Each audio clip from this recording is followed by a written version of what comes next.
The podcast you're about to hear involves true stories, which may contain graphic content that is not suitable for children. Listener's discretion is advised. This is Esoteric Oddities.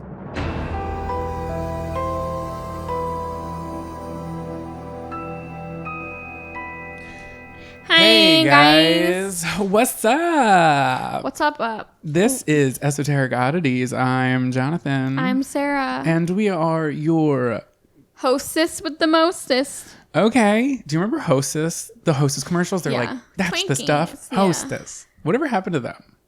They were like, we don't need to have a commercial anymore because we're big. Who the fuck are they anymore? You knew who they were. Right, I remember them. I can't tell you last time I saw a fucking ding dong. I'm very lonely. Can you please email me? I'd like to talk. I'd like to see your ding dong. I'm kidding. But you can DM me if you're of age. Just kidding. Edit that out, John. So you want to hear about my dream with It the Clown? I want to hear. Is it sexual? No. Oh. It was not a fan. Okay, what happened? He was throwing knives at me. Rude. And like I remember there being like other people also like running frantically, but they were like hitting me, but it was like a real like quick, like you know, like just like really quick. And then I feel like I was watching a movie of myself because it like panned over, and then all of a sudden he was like this like normal man sitting at a bar. And I was like, that's fucking It the Clown. And he was throwing knives at me. So I think I like tried to stab him, but it like didn't work because I was in a dream, and he like wasn't phased. What if you stabbed him and he was like, dude, I'm not It the Clown? And well, you just fucking stabbed me. I don't know what happened, but in my dream, I have an inkling that like he morphed into a human. That's a good, because he can do that. Right? Doesn't he? Yeah. So like. Who's to say? Which is really weird because I have not seen it in like a year. Did you see the original? Yeah, and then I watched the like remake. So like I don't know where It the Clown came from, but you probably saw like a commercial because it's coming out. Well, by the time this episode comes out, it's been out. But when we record this, it's before the. I like never have nightmares. I wouldn't even call that a nightmare. I wasn't scared. I was just like, oh. I'm a bad bitch. You can't scare me. The Clown was just like throwing knives at me. It's cool. Like I gotta go, and you were in a bar. Why not? Dreams are weird. Okay. I've had nightmares that like really fucked me up because they were so real. See, I don't have those. You're lucky. You're lucky. You are. I have them more like if I'm doing, ironically enough, if I'm doing research like late at night, so I try not to do that. Or like if I'm watching Forensic Files too close to when I go to bed. I usually don't, but like the times that I do have those nightmares, they're like a little too real. Yeah, that's not okay. And it's like, I don't need to put that stress on myself. Save yourself. My hair is already turning gray. Is it? Yeah. Look at this. I'm a silver fox. Oh. I know. I want to pluck them, but I'm like, you can't see anything. I earned them. Let me tell you about my morning, hun. Oh. So. I hate when people spell hun, H-O-N. Well, it's hone. No, that's hun because it's like short for honey, and honey isn't H-U-N-N-Y, is it? You didn't know that? No. Oh, honeybee. I'm like, hone. Hone. Stop. I hate you so much sometimes. I love you forever. So I'm at work chilling, and isn't there a huge fucking milliseed in the bathroom sink at work? And my manager comes out and he's just like, don't use the bathroom. There's a millipede. I thought he was going to say there was a big old schlog in the fucking toilet. Yeah, no. And he's like, there's a huge millipede in the sink. And I was like, honestly, millipedes don't really bother me, but I kind of did have to pee, and I also needed to go buy cigarettes. So I was like, you know what? Let me get in my car and drive my little butt to Wawa. So I'm in the car and I pull up to a red light, and there is this woman who I aspire to be. I love that. In a convertible, top down. Oh, look at that. With a whole box of pizza. Was she eating it? Eating the pizza at 9:13 a.m. I said, bitch, you better just fucking get it at this red light. She was having it. She had a visor on. She had like one of those visors with the clear the plastic, yes. the translucent shit. She was old as hell. She was having the damn time of her fucking life. Okay, and then let me tell you what else happened. So I drive through the red light, and right on the other side of the red light is the Wawa that I need to get, my cigarettes for. Don't smoke. So I go to buy my ciggies. And she's in there. No, she's not. Oh, I didn't get to meet her in the flesh. She just kind of like vanished off like she a was fucking. Just like a memory. Yeah, just like a distant. Like, was she really there? That's scary to think about. Yeah, I think about that a lot. So, or like you just saw your future like in girl form. And it was a time slip. Ooh. Honestly, I would be pretty happy with that future. She had the car, so she had the money. She had the visor, which I could don't really have. use one. And she had the fucking pizza. And so, like, what it is. What's up? So anyway, I go in to get my cigs, and don't I get carded?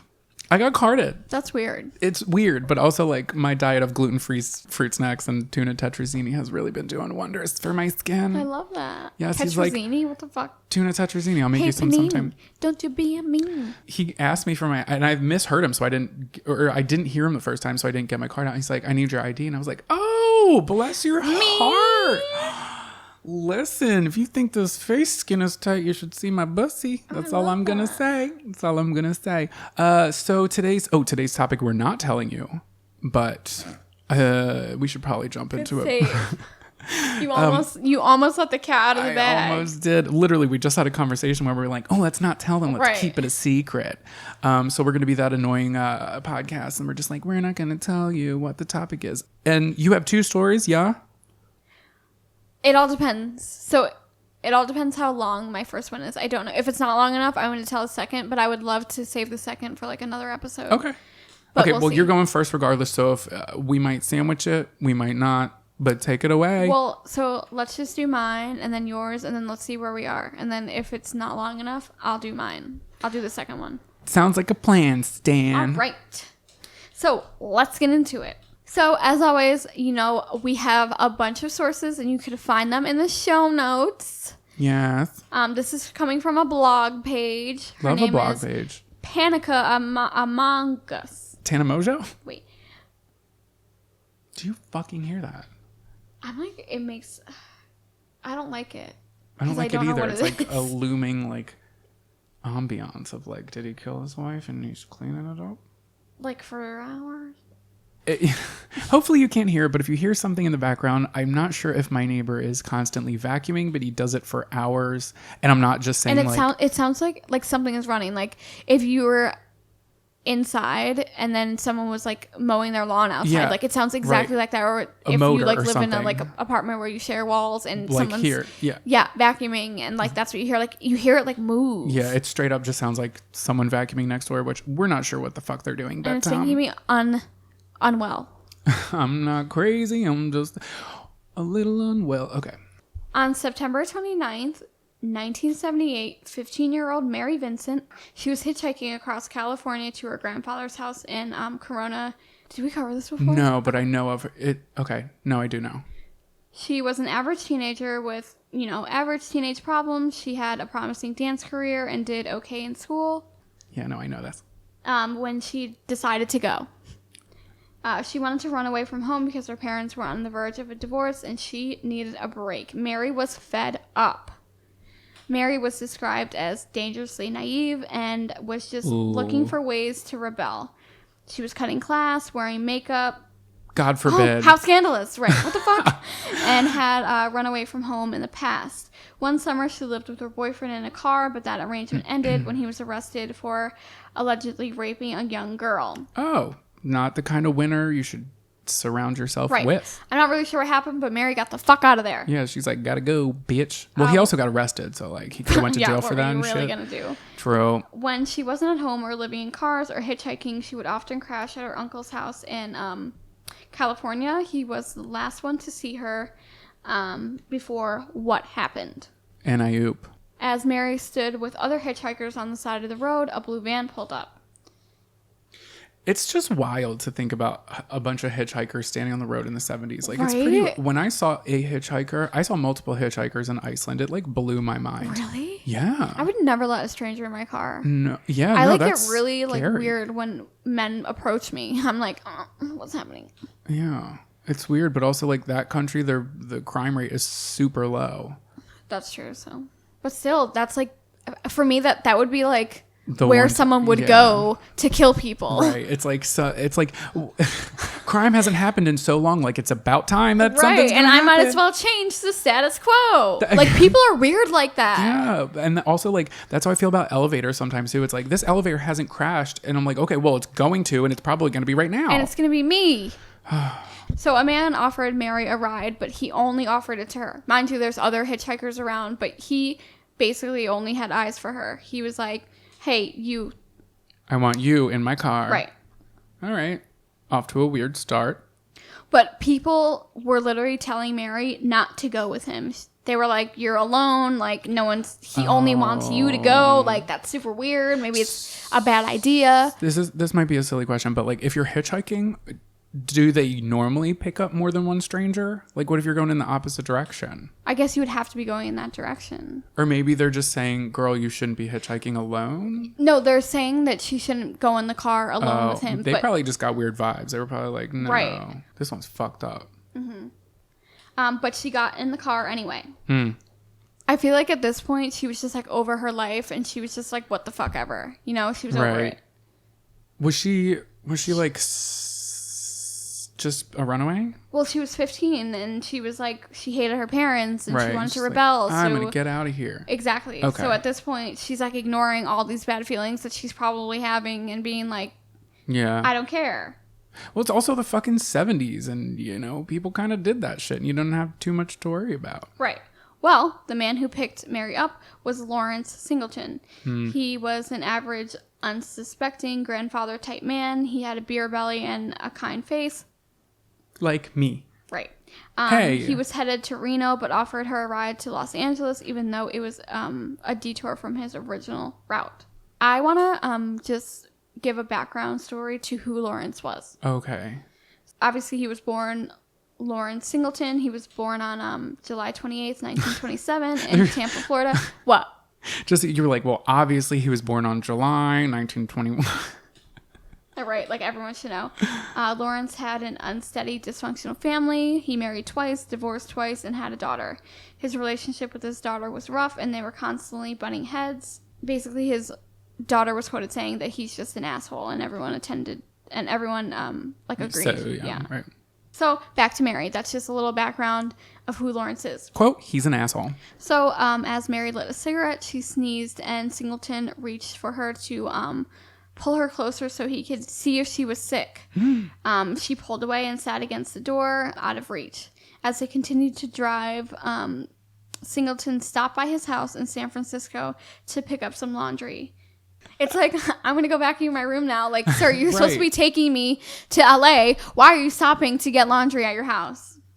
But Mary even helped him haul all of it out into his van. Once they were back on the road, Mary fell asleep, and Singleton began to drink liquor out of a milk carton. Sir, first off, you couldn't have used anything besides a milk carton. Okay. Second off, why are you drinking and driving? Well, as you can guess, Singleton had a drinking problem. Ah, yes. The classic. And as you said, when you start drinking out of a milk carton, I would agree that, like, There's something you have an issue. awry.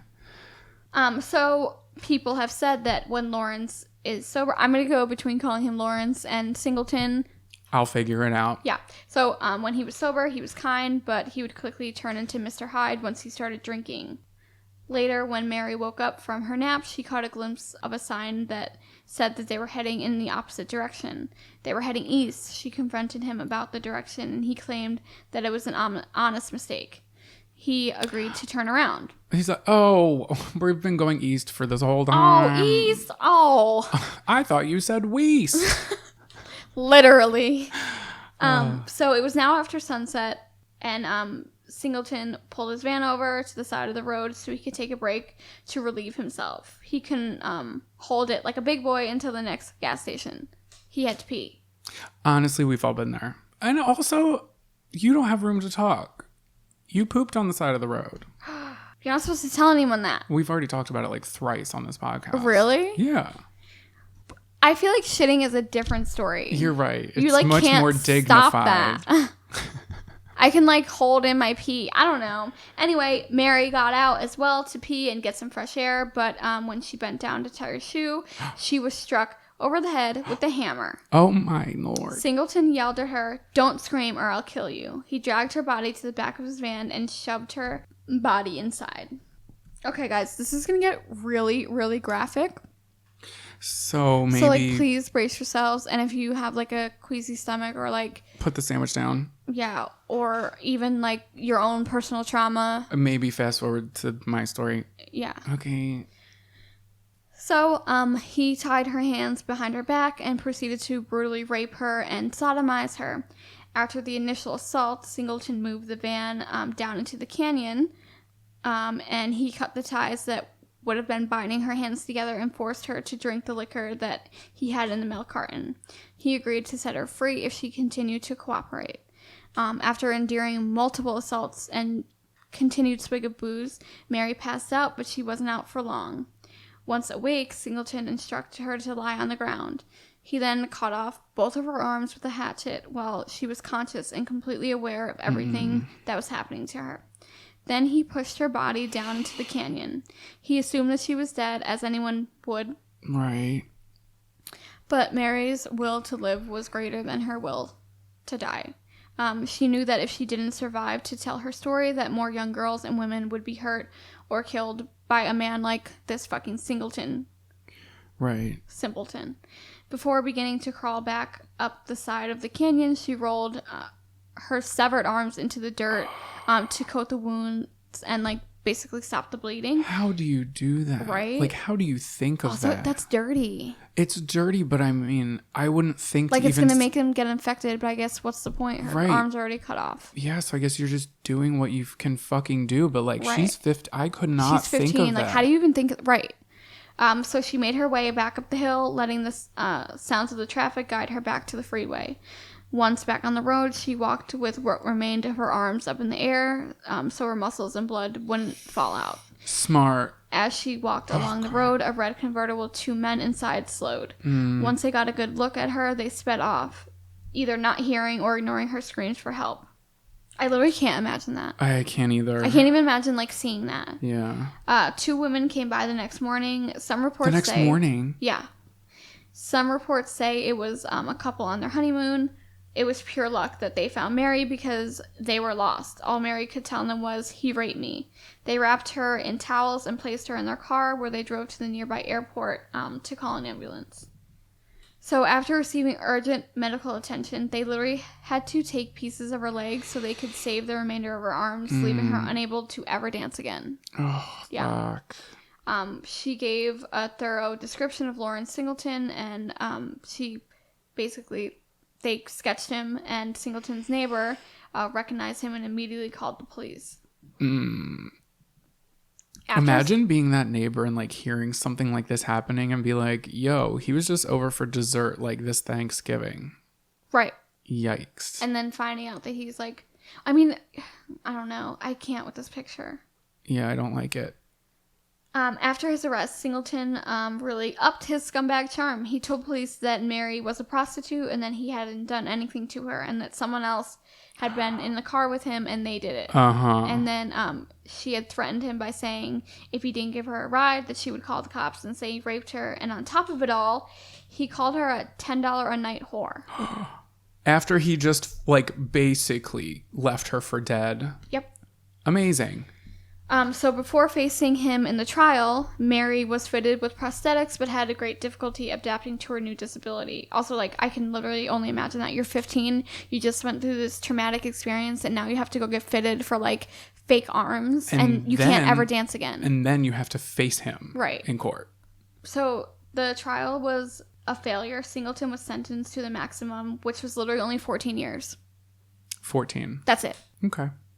He had been charged with kidnapping, attempted murder, rape, sodomy, and forced oral.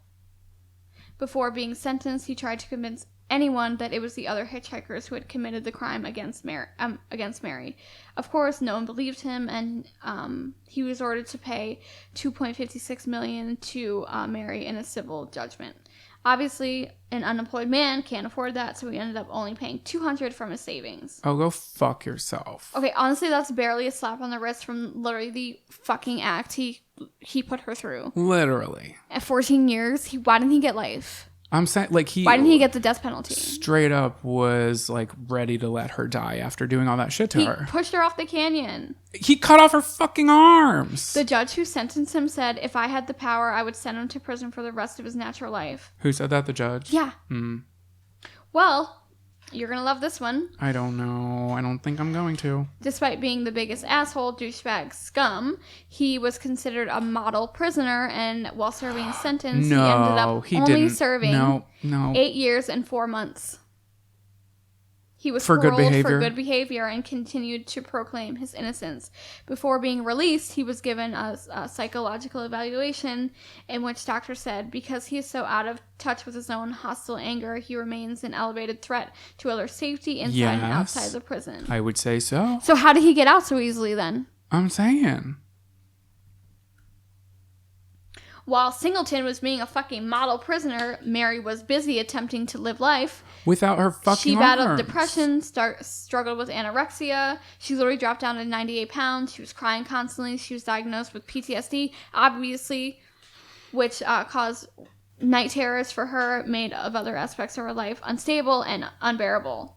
Her life continued to spiral downward. She hated her new school that was for the handicapped. She hated seeing a psychiatrist. She continued to do rebellious acts against her parents, and her family eventually broke apart. Her dad, his name was Herb, he moved to Alaska, and her mother Lucy stayed in Las Vegas. And Mary's 7 siblings became scattered around Nevada and the northwest area of the United States as they grew up and left home. Mary did eventually graduate high school and immediately moved out of Las Vegas and withdrew from society. Mary became very secretive about her life and her location. She never wanted to be found so she could avoid being tracked down by Singleton. She was living in constant fear day to day, which made life unbearable for her. I couldn't imagine. Especially like he's out. Like this man who did it to you could do it not only to you, but like to literally people. Anybody else. Well, being in the situation she was in, it made it very difficult for her to hold down a job, and without steady employment, she couldn't afford to have her prosthetics fixed after they were broken, and she ultimately filed for bankruptcy. Oh, that's and so she survived mostly off donations and welfare. Oh my God. Right. So, Mary did eventually get married despite these difficult circumstances, but the marriage only lasted 3 years. Her life seemed to be going downhill again until she met her second husband, Tom. He was an investigator in the prosecutor's office, and they crossed paths when she was in the district attorney's office. Oh. He quickly became her backbone and number one supporter. I'm gonna cry. Not to mention her bodyguard and manager. He encouraged her to share her story and advocate for victims' rights. One of her first speaking engagements was in a high school where she wanted to share her story to prevent teenagers from hitchhiking. Right. During the speech, these teenage boys laughed at her, and they said, "You got what you deserved." Oh, no. Yeah. I will kill them. So this comment stuck with her for many years, and she believed it. She refused to do school appearances for the rest of her speaking career. No. Oh, that's... Like, what the fuck? What the fuck is wrong with people? And you know, they're just like trying to get a laugh out of their friends and Right, their like high this is school not the time to be a class fucking clown. fucking I'm sure if you got kids. raped, you would be the same way. Who says that? Shit. So Mary and Tom worked together to build a happy and healthy life. They got married in 1999 in a small intimate wedding, but since Mary couldn't wear a wedding ring, Tom bought her a diamond to wear on a necklace. Cute. They went to have 2 sons named Alan and Luke, and Mary attended the University of Nevada, Las Vegas, and continued to work as a victim's advocate. Mary became a good artist, though she had never participated. She was never interested in art. She said that one day she woke up and she was just inspired by art, and it gave her self-esteem And like a purpose. Yeah, and she's become like a reasonably popular artist, with some of her pieces being valued around $2,000. Wow. So for those of you who don't know, Mary Singleton, she went on to have prosthetics. Wait, Mary Singleton. Oh, no, I didn't mean to say that. I was gonna say, isn't that the guy's last name? I'm reading something that says his name, and Okay. I was like, got it. Yeah. Wrong last name. Anyway, so for those of you who don't know, Mary Vincent went on to have hook prosthetic arms. Mm-hmm. So they're literally like hooks for arms, and Right. like this gave her a sense of safety, because now she knows that if someone came after her again, like she has these hooks for arms. Right. So I'm gonna cycle back to Singleton for a little bit. Okay. So I fucking hate him. Me so too. just gonna go ahead and say that. It gets worse. Okay. After he was released, he was... tell me he did more shit. Yeah. He was driven out of multiple homes and towns by hordes of people protesting his presence in their community. Honestly, rightfully so. Right. For the year of his parole, he was set up in a trailer on the grounds of San Quentin. He was under constant surveillance by guards, had a strict curfew, and was sent to a mandatory AA counseling. Fuck that shit. I'm not paying my damn tax dollars so you can get your trash ass motherfucking life protected. I'm sorry, what? Well, so he was good until, of course, because he was living under strict living conditions until he got off of parole and he moved to Florida. Okay, so now he's just a freebie man. He's free out here. Obviously, like, Mary Vincent was not his first victim. Yeah, that's not like something you do for like a first timer offense. Well, a man in Florida called the police after witnessing a man viciously beating a bloody, limp woman through a window of a house. He could hear bones crushing like chicken bones breaking. That's what the guy said on the telephone. The police came quickly and discovered, who else? Singleton in the home, covered in blood, and a dead sex worker on his couch. Roxanne Hayes was 31 years old. She's a mother of 3 who was working as a sex worker to support her family. Singleton had picked her up for a date and agreed on $20. Once they got back to his house, he proceeded to stab her multiple times with a bony knife. Well, word of the murder and Singleton's arrest obviously reached Mary Vincent, and she made the trip to Florida to speak at his trial. Oh. She needed to testify and tell her story. She was not in the least bit required to do so, but she had some powerful words to share. And she quotes, I was raped. I had my arms cut off. He used a hatchet. He left me to die. She left the court speechless and pointed directly at Singleton with her prosthetic hooks. He was finally sentenced to death in 1997. But I guess he got bored while waiting to be executed because he attempted to sue Mary because he felt like the victim. He claimed that she forcibly kidnapped him for purpose of robbery. He said that he searched his conscience and determined that he was not capable of such an evil deed. When he thought about the vile accusations that were made against him, it made him physically sick. He said he was constantly vomiting. Obviously, this case never fucking stuck because he literally got caught beating a woman in his house. Murdering a woman. So he's like, okay, so yeah, I murdered this sex worker. Well, but I wouldn't do that because that makes me sick to my stomach that you would think I would do that. If they literally put him where they should have in the first place, the second person wouldn't have endured the same thing. Right. A life would have been spared if he would have been kept in prison where he fucking belongs and he can rot forever. Well, Mary Vincent helped a legislation that would help prevent the early release of offenders who have committed a crime in which torture is used. It is called Singleton's Bill, and it carries a 25 to life sentence. As it fucking should. Like she suffered and fought and struggled and still came out an inspiration.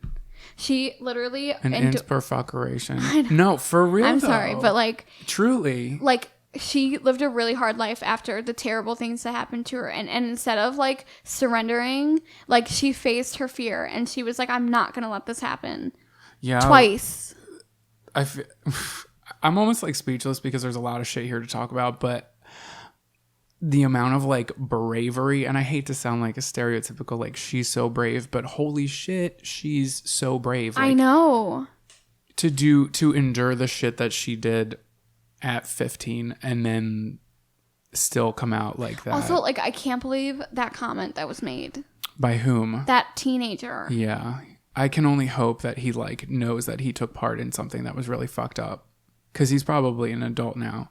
And, like, I really just hope he soaks with that. Because that's fucked up. I think he died. The teenager? No. Oh, I'm talking about the teenager. Oh. Fuck Singleton. Okay. Fuck you. Yeah. Literally. Dude, what a sick fucker. It's like, it's one thing to... Okay, not that I'm endorsing it, but, like, torture is on a whole nother level of, like, making the conscious effort to, like... really have somebody be conscious. That's like, it's premeditated. Things. Like, it's not like, oh, whoops, it's an accident. Like, you're literally you're taking the time. You're taking the steps to, like, beat this person, cut off her arms, like, throw her down a ravine. And then he only got 14 years and only served 8. In what world? In our world, in America. Literally. Yeah, the 70s seems like a long time ago for us, but, like, not quite. Not quite. We've got some work to do on this legal system we've got going on here. Like, let's start with, like, not judging people by the color of their skin. That'd be a crazy place to start, don't you think? I cannot. It makes me so angry. But Mary Vincent, She's a badass. She went through a lot of stuff. But instead of like letting it crumble her, she came out on top. For real. And she like put him where he needed to be. Is she still alive? Yeah. Oh, I love that. Wow. This is why I get so like weirded out when I'm like waiting for the bus by myself. Yeah. Or like someone's walking behind me. That's why. Yeah. And I mean, I get worried too because you're tiny. Right. Like I know you can put up a fight because you're a feisty but like I'm bitch. small at the end of the day. To somebody else, yeah, you're small and you're a visual target. Right. Also, like let's say they come behind me and they wrap their arms around mine. Do you have pepper spray and a knife? I have pepper spray. I have tasers. Get it, girl. You keep those on hand and you use them when you need them. You want to know what the fucked up part is though? When you go to concerts and shit, they take it. Well, yeah, I don't think they want anybody like doing anything crazy. I like get it, but like what happens if I'm in the bathroom and some guy tries to attack me? You just took my pepper spray. True. So can I sue you now? Well, if you die in the attack, you can't. So there's that. Like just wondering. I get it though because there are crazy people. Yeah, that would like just go up to someone and be like, "You look stupid." And also, like concerts have security guards that are supposed to be doing things, but you know. But like that's like what I always think about. Like, what happens if I get attacked going to the bathroom by myself? Or like on your way home. But like, I mean, most of the time they'll give it back. They'll put it somewhere and give it back. But like, really? Yeah. So I went to. I think. How do they know it's yours? You just go up. Like I had the pink mace. And then they come over with the fucking Tupperware container that has like everybody's. Yeah. What a tough bitch. Yeah. Nothing but respect for Mary Vincent. So, I guess it's my turn.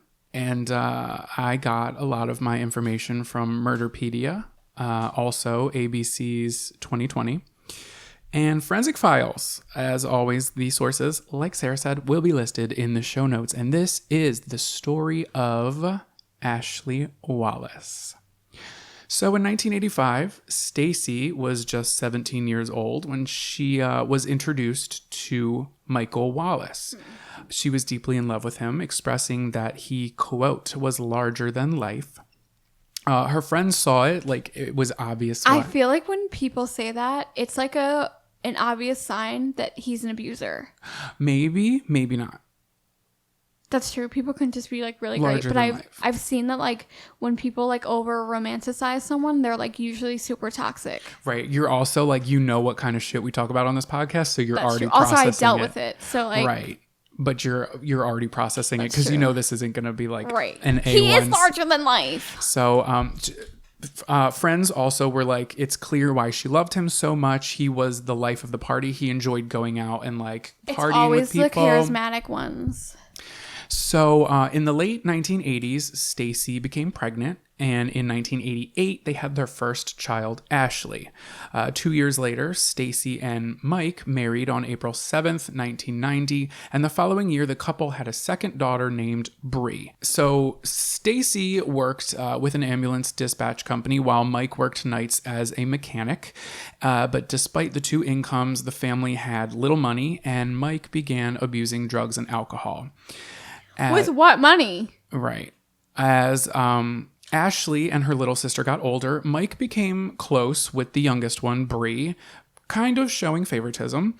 And so to make up for the counterbalanced love, Stacy, the mom, became best friends with Ashley. In spite of their closeness with their children, the couple grew apart, and it was rumored, but never really proven, that there was potentially some affairs going on both sides.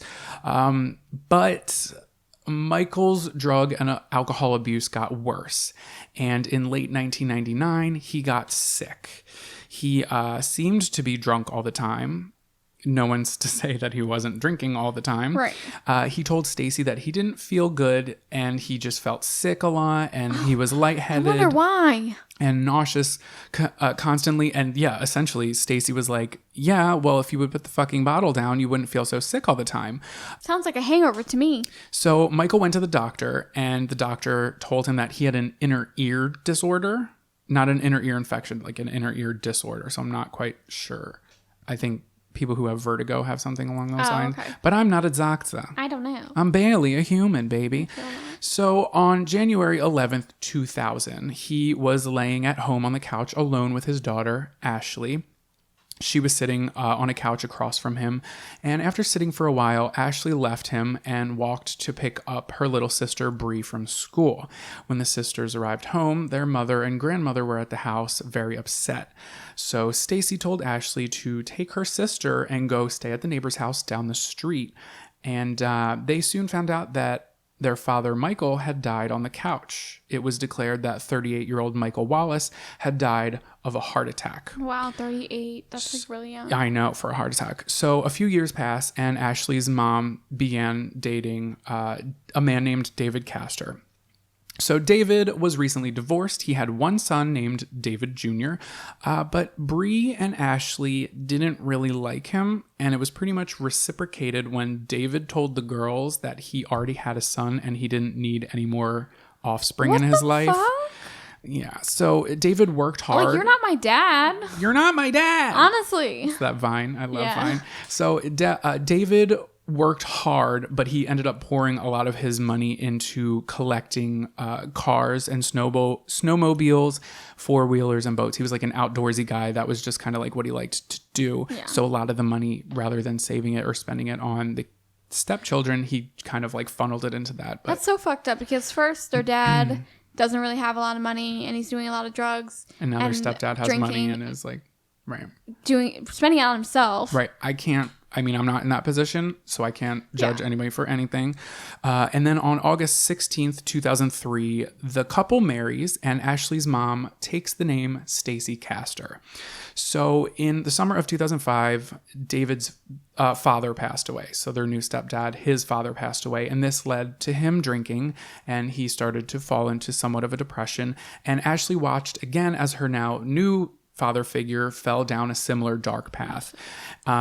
And the same month, Ashley's stepfather and mother planned to celebrate their 2-year wedding anniversary. So David and Stacy have been married for 2 years now, and they're just like, hey, let's do a 2-year wedding anniversary since you're not feeling too good since your dad died. So they were like, let's take a trip to an amusement park. And they were like, sounds great to us. So Stacy was like, hey, can we bring Bree along? Bree is only 15 years old at this time. And David was like, absolutely not. What about Ashley? She is not coming. Ashley was doing something else. Okay. I don't think she wanted to go, but she was like, Bree, absolutely not. Okay, that's a red flag. If you like, we're going to an amusement park.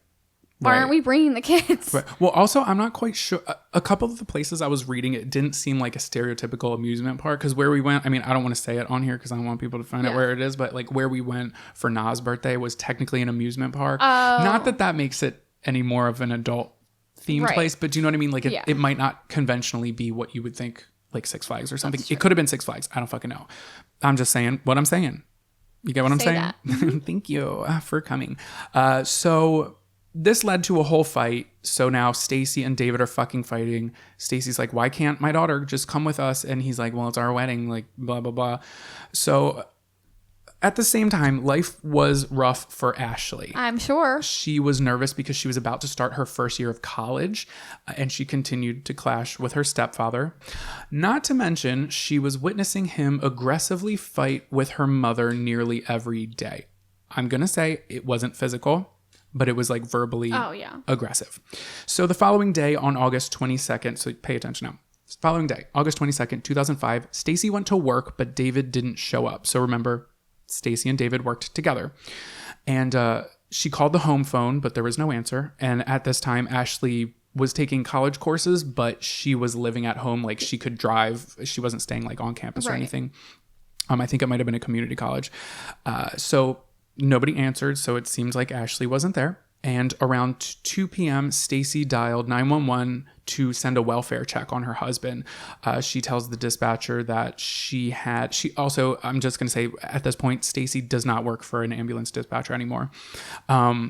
So now Stacy's on the phone with this 911 dispatcher and is just like, last time I talked to my husband was the day before, and we had a whole argument about Bree not coming to that's what she was having an argument about. And after they argued, David ended up like slamming the bedroom door and locking it, being like, you're not coming in here, essentially.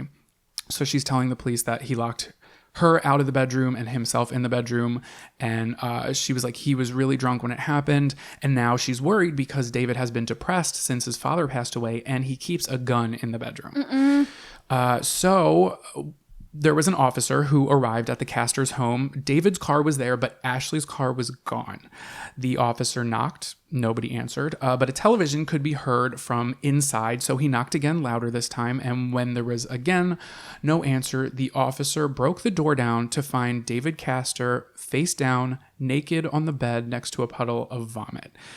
On the nightstand next to him was an empty bottle of cranberry juice, a nearly empty bottle of apricot brandy, an empty glass with a minuscule amount of alcohol at the bottom, and next to that was a half-full glass of bright green liquid. And under the bed was a bottle of antifreeze. David Castor was pronounced dead at the scene. So the green liquid in the glass on the nightstand was sent to a lab to be tested. Right. It was antifreeze. David's autopsy showed his death had been caused by ethylene glycol, which is the main component of antifreeze, and his cause of death was pronounced suicide. But antifreeze wasn't the only thing investigators found under the bed. They also found a shotgun. So then the officers were like, well, if David wanted to kill himself, why would he choose poison over a quick death of a gunshot wound? Right. Death by antifreeze isn't quick or painless. Essentially, the ingredient like boils your insides. kind of. Essentially, ethylene glycol leads to like the formation of crystals within the victim's organs, and it causes extreme nausea, vomiting, and it's a very slow and painful death. Yikes. So, not a good way to go if you're trying to commit suicide. So, police found that in David's will, he left everything to his wife and two stepdaughters, Bree and Ashley, who he didn't like, and nothing to his son, David Jr. So 3 months after David's death, investigators reached out to the nearby Cayuga County investigators. You got this. I probably said that wrong, but whatever. The investigators to get the details on Ashley's biological father, Mike Wallace. So despite their documented causes of death, the police departments started to suspect that both Michael and David Castor had been poisoned with antifreeze. So, on September 5th, 2007, a judge allowed investigators to have Michael Wallace's body exhumed. Initially, he did not have an autopsy performed, as it was concluded that his death was caused by a heart attack. So now they're doing an autopsy for the first time, and Michael's autopsy, after complete, the medical examiner said that his organs were, quote, loaded with crystals. Look at that. End quote, which would be the ones caused by antifreeze. September 12th, 2007. Ashley was attending a day of college when she was approached by two investigators to inform her that her biological father, Michael, did not die from a heart attack 7 years prior, but instead died of antifreeze poisoning. The police also mentioned something they had been withholding. When they did a search of the Castor's kitchen, they found a turkey baster, which smelled like alcohol, and it was thrown away in the trash can. The turkey baster was sent away for testing, as well as the glass with the green liquid that was found on David's nightstand. The results returned, and David's DNA was found on the tip of the turkey baster as well as the lip of the glass. But strangely, someone else's fingerprints were found on the outside of the glass, where David's fingerprints were not found. So, 2 days later, September 14th, 2007, Bree Wallace found her older sister Ashley laying in her bed, barely breathing. On the nightstand next to... Wait, what day? This is 2 days after that. This is September 14th, 2007. Bree found her sister Ashley laying in her bed, barely breathing. And on the nightstand next to her bed, Bree found an empty bottle of vodka, an empty bottle of sleeping pills, and a 750-word typed suicide note signed by Ashley. When her sister didn't wake up, Bree frantically yelled for her mom to call 911. So Stacy calls 911 and tells the dispatcher that Ashley had consumed alcohol and quite a few doses of medication. She's not sure, but like ambulance needs to get here. Right. So when the ambulance arrived, Ashley was about 15 minutes from death. The suicide note addressed Stacy, her mother. The whole suicide note was essentially a page long, but I'm going to like read an excerpt that they pretty much said in Forensic Files. It says, "Mommy, I did this because I love you. I couldn't let Daddy be mean to you and me anymore. Once I put the antifreeze in Daddy's Gatorade, it only took a day or so. And when they dug Daddy up, I knew what was going to happen. They think you did it, but you didn't. It was me." So now everybody's like, yo, what the fuck? She just confessed to murdering her own father and stepfather and like tried to take herself out. But Ashley's apparent suicide was not a success. So hours later, Ashley was stabilized and woke up in the hospital. So investigators, the second she woke up, were like hovering over her bed. Like there were police everywhere. They were hovering over her bed, asking her about her confession to the double murders of her father and stepfather. But Ashley was confused. She had no idea what they were talking about. She claimed she didn't kill her father or stepfather and didn't attempt suicide. And the police knew it because they hadn't been looking at Ashley at all. They had their sights set on her mother, Stacy Castor. So detectives had already seen that there were certain similarities. Wait, that's so... I'm not laughing, but I'm laughing at the fact that she literally pointed herself out by saying, "Everyone will think it was you, but it's me." Like... Come on. So detectives had already seen that there were certain similarities in the deaths of Stacy's two husbands. And when investigators looked at reports from years prior, Stacy had claimed that her first husband, Michael Wallace, had all sorts of medical issues. Remember, they said that he died of the heart attack. She's like, he's had plenty of medical issues. So then authorities looked into Michael's medical records and they found that the worst thing that had ever happened to him was a hernia. No extensive medical issues at all. So let me just rewind a little bit because I was withholding. She getting payout for this? Oh yeah. Okay. That's right. Mm-hmm. So let's rewind a little bit, and I left some details out. So let's talk about a week before Ashley ended up near death in the hospital. So on September 7th, 2007, at this point, the police had set up cameras at the Castor home. And one in the graveyard where Stacy's husbands had been buried. Wait, they have a graveyard? Their husband, no. They had set up a camera at the Castor's home and also at a graveyard near. They were monitoring because they were on to something. Right. They were like, "Are you actually sad?" So authorities also wiretapped Stacy's phone. So pretty much all of the phone calls were recorded. And that day, on September 7th, 2007, Stacy Castor was brought in for questioning. So the dude who was doing the questioning was Sheriff's Detective. I was like, Sheriff and Detective, look at you. Sheriff's Detective Dominic Spinelli. So he had noted that there was a noticeably suspicious response from Stacy Castor. So when Detective Spinelli asked her if she knew what the substance was in antifreeze that can kill you, she responded, yes, ethylene glycol, which, did you know that? No. I didn't know that. Maybe she read it on a Snapple cap. I don't fucking know. Like, you're dumb. So, again, that's something that's not common knowledge. And not only that, but Stacy said that her husband probably got the idea of drinking antifreeze from a true crime documentary the couple had watched a few nights ago where the woman killed her husband's, plural. She's not okay. Stacy's not the brightest crayon in the box. With antifreeze. So, yeah. So, now here's another thing. When talking about antifreeze, Stacy kept calling it anti-free.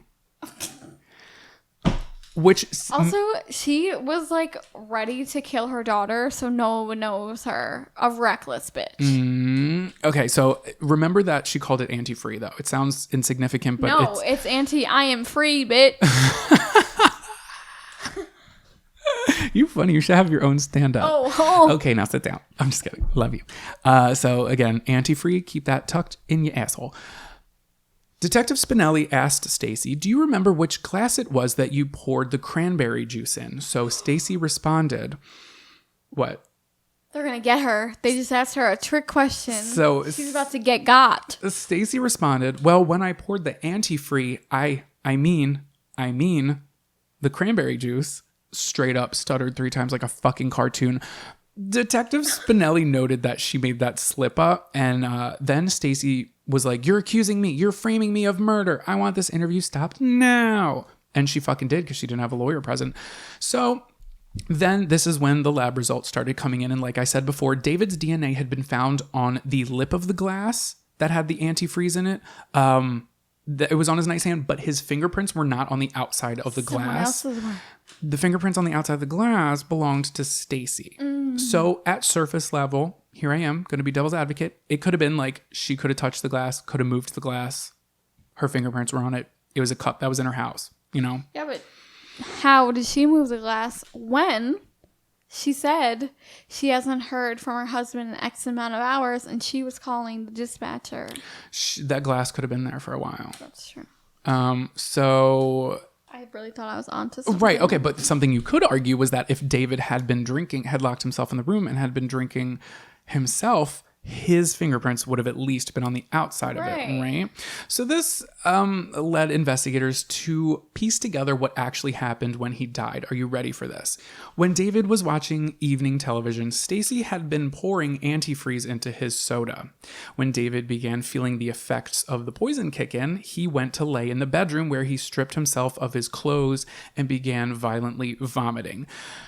So in an attempt to make sure that David would succumb to the poison, Stacy held the glass of antifreeze up to his mouth when he was near death.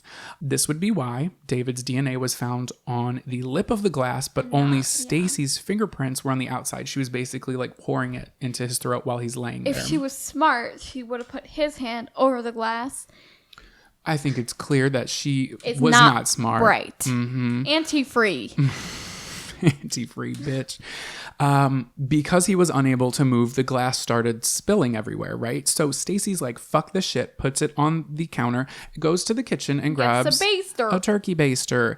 She uses it to drop heavy doses of antifreeze down David's throat. So this was supported by the DNA evidence that was found on the turkey baster that the police had found in the trash can. Mind you, there are crime scene photos of the trash can. Homegirl didn't even try. Laying on the top.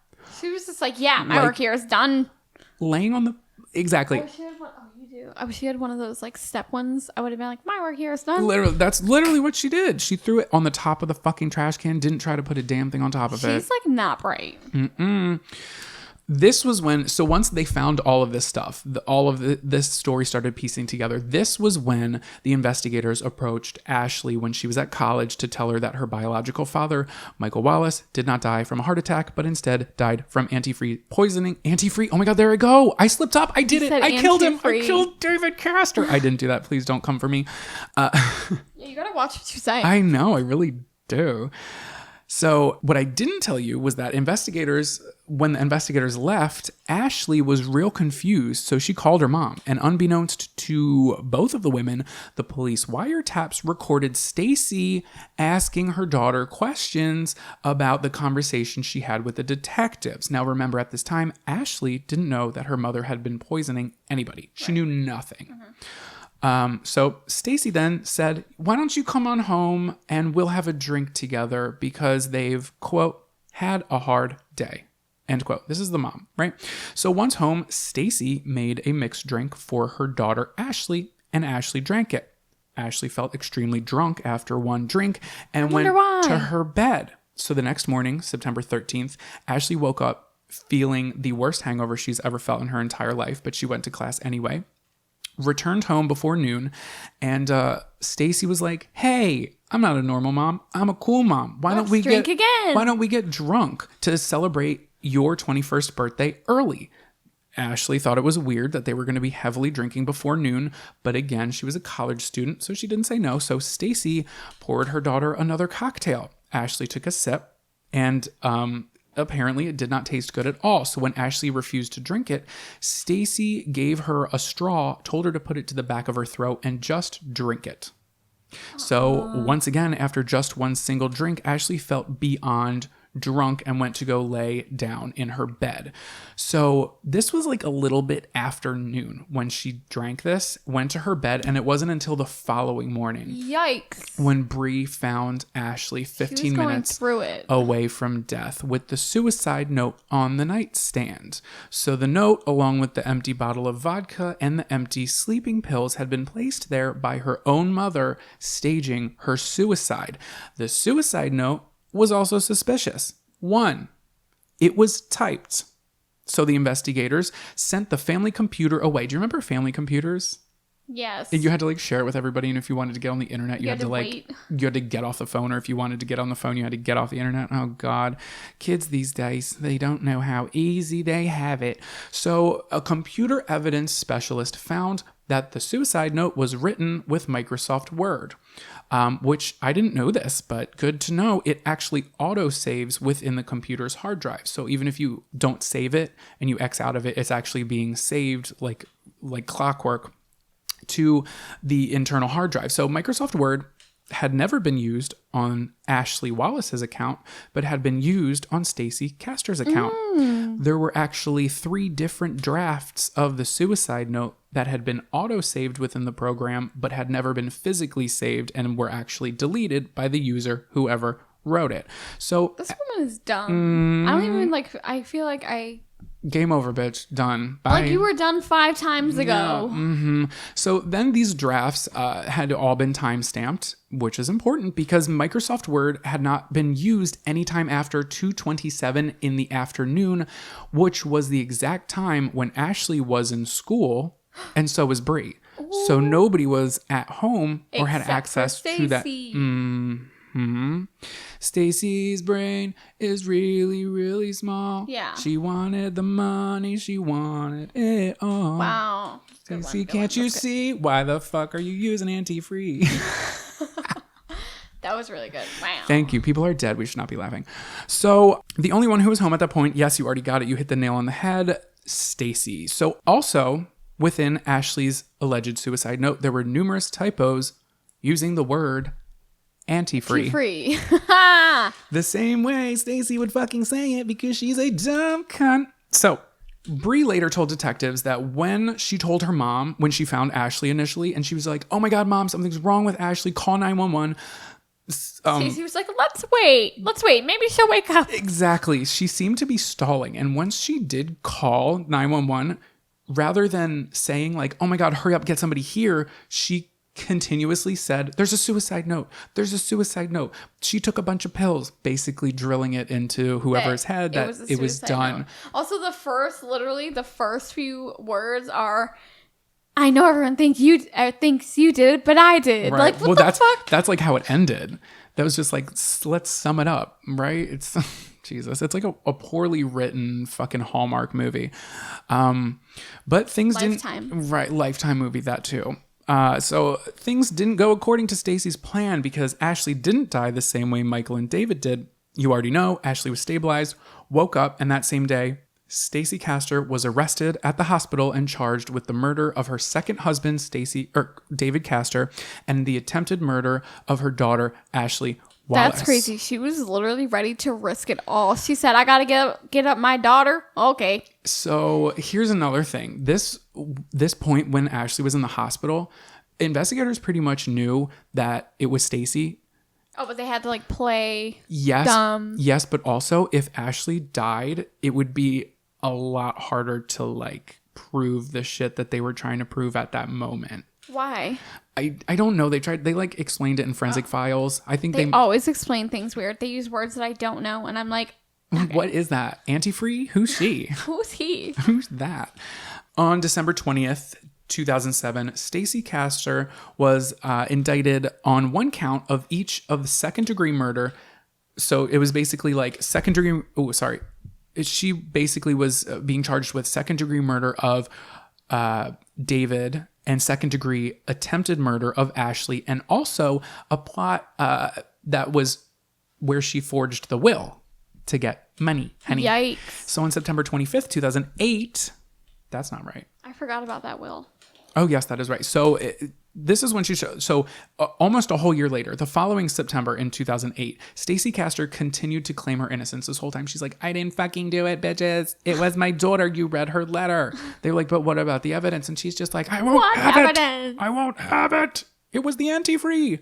While stating in court that her daughter Ashley was responsible for David Castor's death, she was also just like, my daughter fucking, like in front of her. In front of Ashley was just like, you fucking did it. Why did you do this? You're tearing our family apart. What? And Ashley's like, what? Like, what the fuck is wrong with you, mom? But the prosecutor... Like, I'm the victim here. Right. The prosecutor showed all of the compelling evidence that I already listed, including, but not limited to, the computer evidence, the misspelling of antifree linguistic evidence, the DNA evidence, and much, much more. Also, let's not forget that in Ashley's suicide note, it says anti-free, and we all know that's Stacey's favorite fucking line. That's her favorite line, anti-free. She's about to be anti-free. No, oh shit, you're right. Oh, I love that. Wow. That was really good. Thanks. You were about to check me. You were like, that doesn't make sense. I know, but sometimes I just really underestimate you. Yeah. Love you so much. Yeah. Oh God, what's wrong with us? So Stacey Castor's trial began on January 12th, 2009, where she faced 25 years to life if convicted. So there were the two cases. We're not even talking about Michael yet. So at this specific court, there were only two cases. It was David and Ashley. Yeah. The attempted murder of Ashley. So in addition to these cases, though, attorneys were allowed to present evidence from the mysterious death of Stacey's first husband, Michael, though she wasn't going to be charged with it. And a little fun fact, back when Michael Wallace died, they asked if he wanted an autopsy. Remember, I told you he didn't have an autopsy? And she was like, no, it's fine. It's a heart attack. Exactly. She said no, but Michael's sister noticed that his skin was turning purple. And for some fucking reason, the doctors were like, yeah, that fucking happens, I guess. Violet, you're turning violet. Exactly. What the fuck is up with that? Right. So they were just like, no, it's fine. I mean, because ultimately it wasn't up to his sister. It was up to Stacey. And Stacey was like, put him in the dirt. So they did, and she collected $55,000 from his life insurance policy. And when David died, she collected well over $200,000 from his life insurance policy and his business combined via David's will, which was in question for forgery in this trial. I don't understand how people think of this shit. How did she not think she was going to get fucking caught? But at the same time, I meet people like I saw this woman who was ironically, again, I'm always at fucking Wawa. I was at Wawa. It wasn't the lady in the convertible, but I was there today and there was this lady and she was acting like weird. Like, I don't think she was on drugs, but I could just tell she was like off, and they were like kind of getting into an argument at the counter. And I'm like, ooh, this is the type of lady who would put antifree in her fucking husband's Gatorade. So the jury was presented with the evidence and they deliberated for 4 days. What do you need to deliberate? She's guilty, Your Honor. Give me 4 minutes, bitch, and I will send her ass to jail. So on February 5th, 2009, this all started in 2000 with her first husband. The simplest shit gets overlooked. I think yes, but also I think when it comes to I've never had jury duty, so I don't know exactly how it goes, but I know that there's a lot of if y'all aren't coming to a conclusion. Yes, I don't fucking know. So on February 5th, 2009, Stacey Castor was convicted of second-degree murder of David Castor and the attempted murder of her daughter Ashley, and the additional charge for forging David's will. But that's essentially what she got charged for, and she was sentenced to just over 51 years in prison. And the one thing that's kind of in a way sad is that Michael Wallace didn't get the justice he deserved, the first husband, because his case never went to trial. Mm-hmm. I think the lawyers were preparing to get him to go to trial, but they were like, she has 51 years. She's going to be old as shit.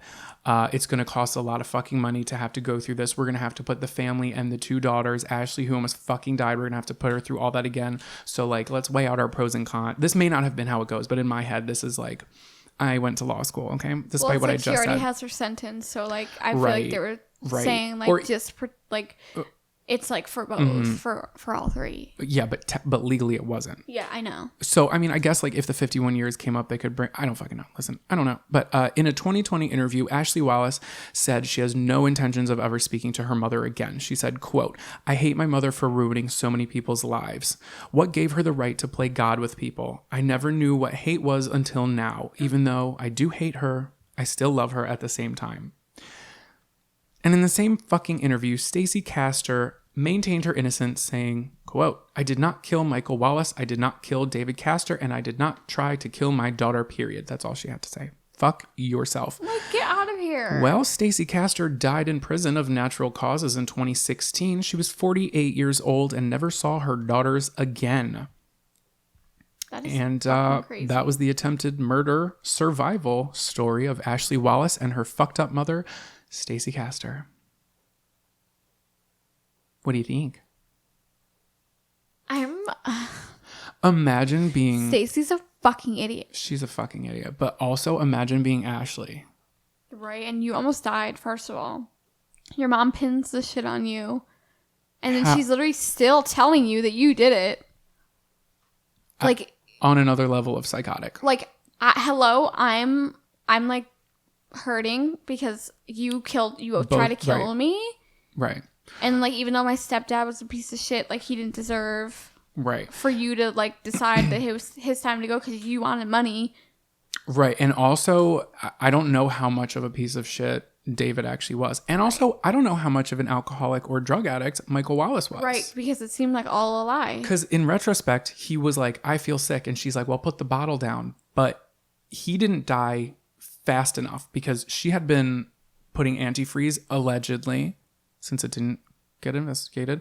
Right. He had been sick for the end of 1999 into 2000, into like January 2000. So she had been like taking every chance she could to poison him for like a couple months, but it was her first time doing it, so she like wasn't giving him enough, so he just kept getting sick. So Ashley and Bree, the daughters, were just like, "Oh, daddy's drunk again, daddy's having issues again," and the mom's like reinforcing it, like, "My husband has issues." Wow. When in reality he could have just been drinking a non-alcoholic soda or a non-alcoholic Gatorade and there was fucking antifree in it. I'm just like, so I just can't imagine what it would be like to be Ashley. Like, that poor right? girl. I mean, Bree stayed out a lot of it. But Ashley, like, fuck, man. Talk about issues. Right? I didn't see that coming. Did you think Ashley did it? Well, I thought like maybe there was more to the story. Right, but it was the mom. But then, I don't know, I kind of, after you said that Ashley was on the bed, I was like, Yeah. Yeah. Weird, right? But think about, like, if you were Bree with, I wonder what she was thinking, the other sister. Right. Was she like, when she read the note, was she like, "Oh my God, my sister"? Like, there has to be a point of believability. Like, take a look at the bigger picture without knowing that your mom did it, because clearly Ashley had no idea her mom was doing it.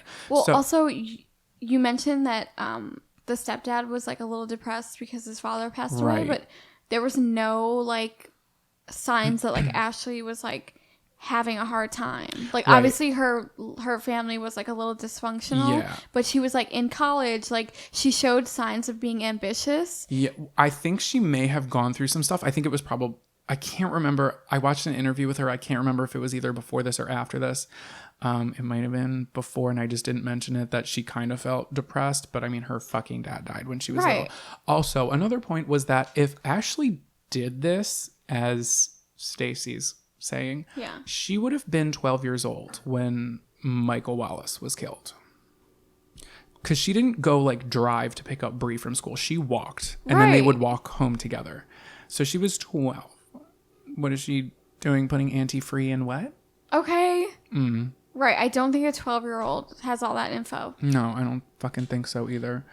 Well, if you couldn't tell, I think you can save your third story.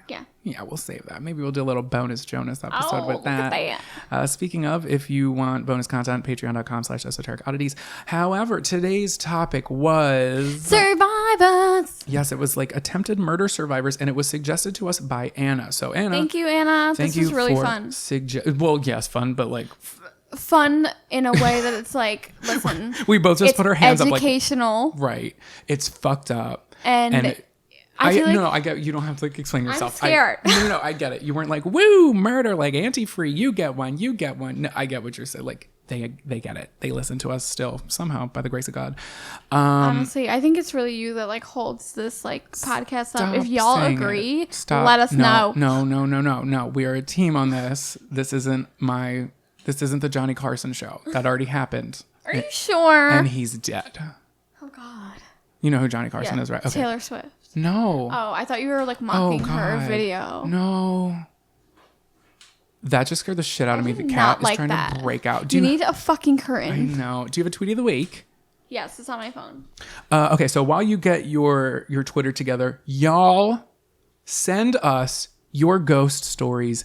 You know October's creeping in this bitch. If y'all have been around since last October, you will know that we like to read your personal paranormal stories. It maybe not your story. You can email us your ugly friend stories. Email us your hot uncle stories. Send us like literally a video of you telling the story. Yeah, anything. It doesn't have to be paranormal. It can be UFOs, unexplained things, weird stalkers. Have you been stalked? Because I sure have. It's horrifying. Oh God, that was weird. yeah. You should tell that story sometime. I think I did on here before. So, yeah. Also, we are going to be having amazing guests Coming up, we have like one very specific guest that's like, wow, how did you guys pull that off? Still don't know. So most of you who listen to this most likely know who that person will be. So make sure you turn in. You got a tweet of the week, baby girl. I do. So this tweet of the week is at Nick Face. He says, just read a client's contract for them, and the landlord has a written clause that bans spices and oils in all cooking. Imagine thinking you had the right to ban flavor from someone else's life. I remember I ate an avocado when I was fucked up. Avocado. I ate an avocado in a YouTube video when I was fucked up, and people tore me a new asshole because I didn't put salt on it. Ew, wait. That was the first thing I thought about. Yeah. Was like salt. Well, that's usually what I would do, or like a little bit of lemon juice. Yeah, what are you going to do? I don't love avocado. I like avocados. I wouldn't be able to eat it alone. Yeah, the cheese stands alone. Do you remember that song? Anyway, my tweet of the week is from Hari Kondubalu. Sure. I'm sorry, he's a comedian and I probably butchered that. And he said, and I just fucking thought about this the other day. He tweeted, "I will never be okay with the name Ruth's Chris Steakhouse." Wait, why? I have that thought every day of my life. Why is it Ruth's Chris apostrophe S? Like ownership. It's Ruth is Chris. Who's Chris? Ruth's. And why do they own it? Because it's Ruth's Chris. Why do they own Chris? Is Chris a steak? I don't listen. It doesn't roll off the tongue. Quite like Ruth's Chris. Try having a lisp. The fuck? Ruth's Chris. It doesn't roll off the tongue quite Ruth's like Chris. Cracker Barrel.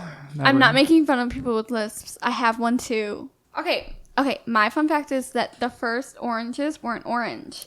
They were originated from Southeast Asia, and they were tangerine pomelo hybrid, and they were actually green. Oh, that's weird. Kind of like how bananas are. Mm-hmm. So my fun fact is that paper bags aren't any better for the environment than plastic ones. Now, this was a fact. I read this on the internet. I don't know, because paper bags can like break down. Also, I don't know what it's like. It's pretty harsh on the environment when they manufacture them. You have to take into consideration all that shit. But plastic, it doesn't like break down. So like every plastic bag that was ever made, if it wasn't recycled, it's still here. Like the very first plastic bag that was ever made, like is still hanging around. Same with diapers, styrofoam. Balloons. Okay. Yeah.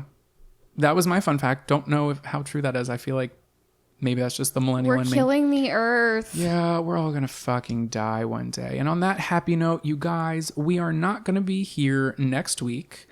We are going to be taking a break. Sarah's going on vacay. I'm going to New Orleans. Okay, and I'm going to Hilton Head. Woo-woo. So we're going to take a little break, but we will be back the following Monday, October 7th, and we will be kicking off fucking October as we have last year with some spooky stories and some spooky ghosts.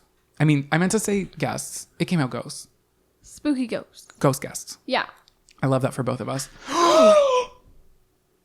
I I do not like. No, I don't like. Oh my god. That was so fucking okay. scary. That just fell when I said ghost guest. Yeah. My heart is pounding right now. It was like, you want to ghost guest? Stop. The fucking candle's flickering. We gotta go, you guys. Bye. Okay, bye.